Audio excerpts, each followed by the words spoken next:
Pernah ada seorang Cina datang ke rumah saya lama dulu lah, 7-8 tahun lepas. Umur dia 63 tahun. Satu hari Ahad datang, Assalamualaikum, Assalamualaikum. Pakai seluar pendek datang, t-shirt pagoda aja. Saya pun Waalaikumsalam, keluar tanya apa hal, kata, tak Fitri ya? Saya kata ya. Boleh jumpa? Boleh. Ajak dia masuk rumah, aku sembang-sembang, kata, mau apa? Kata, saya mau masuk Islam. Saya terkejut. Datang bagi salam tadi. Dia kata, saya mau masuk Islam. Saya pun kata, belum Islam? Belum. Macam mana tahu Islam? Saya pun tanya, macam mana you tahu pasal Islam? Dia sakit masuk hospital Kuala Lumpur Baru. Dia kata yang duduk katil sebelah dia ni seorang mualaf yang baru masuk Islam. Seorang mualaf baru masuk Islam. Dia masuk Islam, dia pun sakit, masuk hospital. Kemudian hari-hari mualaf ni cerita pasal Islam kepada orang Cina ni.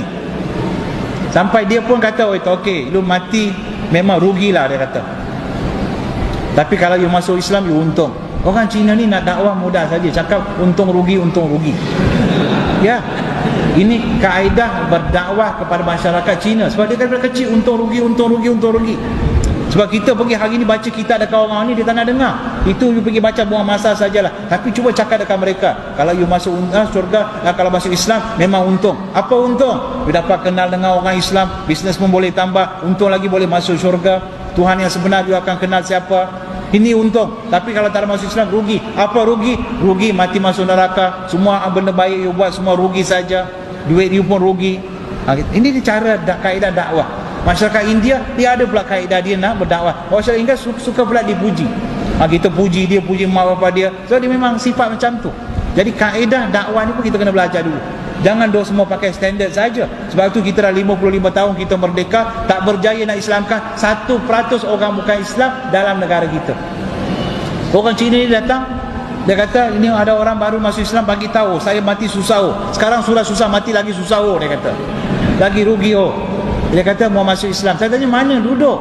Rupa-rupanya Masya Allah, rumah dia sebelah masjid. 40 tahun dia tinggal sebelah masjid. Saya tanya kat dia, you ada dengar azan? Apa itu, nyanyi kak? Ya. You tahu apa itu mana? Dia boleh ingat dah. Itu Allah Akbar, asyhadu an la ilaha illallah. Dia walaupun pelat-pelat sikit, tapi boleh sebut sampai akhir.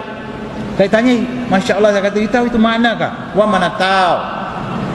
Tak ada orang kasih tahu. Tak ada. Orang Islam tak ada mari kah? Orang masjid tak ada mari rumah. Ada mari. Apa dia cakap? Minta itu pokok pisang. Itu saja. Tengok Islam kita ni punya jahat. Pergi rumah dia minta daun pisang, minta buah pisang, pokok pisang, tapi tak sempat nak bagi tahu apa itu Islam pada dia. Dan saya tanya, apa pasal dulu tak ada masuk Islam? Wah, punya mak sudah cakap, lu jangan, sebab dia pernah ada keinginan untuk masuk agama Islam. Masa muda-muda, umur dia 20 tahun. Mak dia kata apa? Wah, punya mak sudah cakap, lu tak boleh masuk Islam, lu masuk Islam nanti saya mati. Jadi sebab dia seorang anak yang taat pada ibu dia, dia pun cancel ajak dia masuk Islam. Saya tanya, sekarang mau masuk Islam? Wah, punya mak sudah mati loh, dia kata. Dia pun no problem nak masuk Islam. Dan dia kata apa? Bila mak dia mati dah dekat 20 tahun. Pasal apa 20 tahun tak ada masuk Islam? Tu surat tak ada mari mah. Dia ingat apa? Dia ingat nak masuk Islam kena terima surat daripada kerajaan mengatakan tahniah saudara hari ini sudah diterima, boleh diterima untuk masuk Islam, atau saudara dijemput untuk masuk Islam. Tak, saya bukan cakap cerita bohong ni. Kalau tak percaya pergi tanya ramai lagi orang kat luar. Dia ingat nak masuk Islam kena ada orang jemput mereka masuk Islam. Rupa-rupanya ramai orang ada keinginan kepada Islam, tapi kita tak pernah pun teringin nak jemput mereka masuk agama Islam. Saya minta ampun, minta maaf sebut. Cuba tengok luar masjid kita. Kita letak cantik nama masjid kita, kadang-kadang tulis pula dalam tulisan khat bahasa Arab, begitu pun tak reti baca. Tapi lupa nak bubuh nombor telefon masjid kat luar. Bukan sinilah, tempat lain, kampung saya lah. Kerana nombor telefon masjid tak ada, nombor telefon surau tak ada. Kadang-kadang azan Allahu Akbar, Allahu Akbar, orang dengar, orang bukan Islam dengar seronok dengan azan. Apa benda dia cakap Allahu Akbar, Allahu Akbar? Dia nak tahu apa benda tu, tapi dia nak pergi tanya kat siapa? Dia nak datang ke masjid, dia takut pasal muka kita macam Taliban, langsung tak senyum. Sama-sama kita pun tak senyum, apa lagi dengan orang bukan Islam? Kerana ini testimoni saya dapat dari orang bukan Islam. Pasal apa tak ada pergi tanya tu masjid? Oh ya, itu orang tengok muka galang-galang, dia kata. Ya, ini ni masalah kita, Masya Allah. Ya, jadi Masya Allah.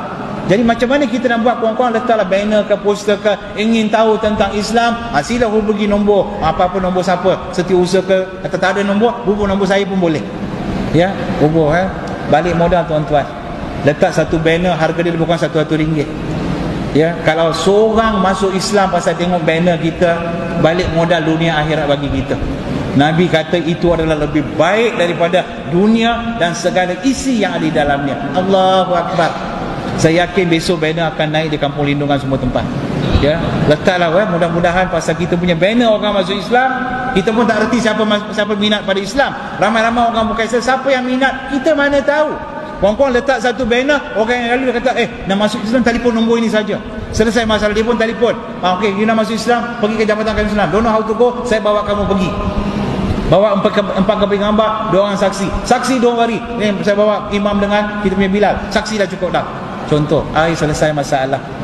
Ya, Nabi sebut siapa yang mudahkan seorang itu masuk, ya, bawa dia daripada gelap kepada cahaya, daripada kufur kepada iman, itu adalah lebih baik daripada dunia dan segala isi yang ada dalamnya. Nabi sebut seolah-olah macam mendapat satu unta yang merah, Rolls Royce lah, atau BMW 7 Series lah lebih kurang.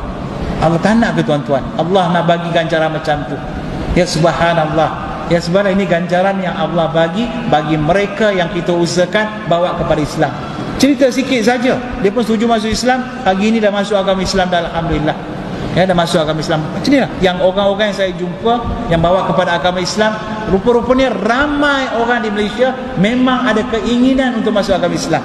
Dulu mula-mula bila saya buat kerja-kerja dakwah, saya tulis nama orang-orang masuk Islam. Simpan-simpan. Tahun ni 100, tahun kedua ada 200, tahun ketiga 300 masuk Islam. Sekarang saya buang buku ni macam seolah-olah macam nak riak pula ni. Orang tanya, berapa ratus masuk Islam? Adalah cukuplah. Sekarang cukup, sekarang Allah tahu. Kenapa? Bukan saya dah fikir-fikir, bukan mereka ni, bukan saya dakwah mereka masuk agama Islam. Dah. Secara betulan mereka Allah dah bagi hidayah, siap dah. Saya hanya buat the touching, final touching saja. Ya, final touch.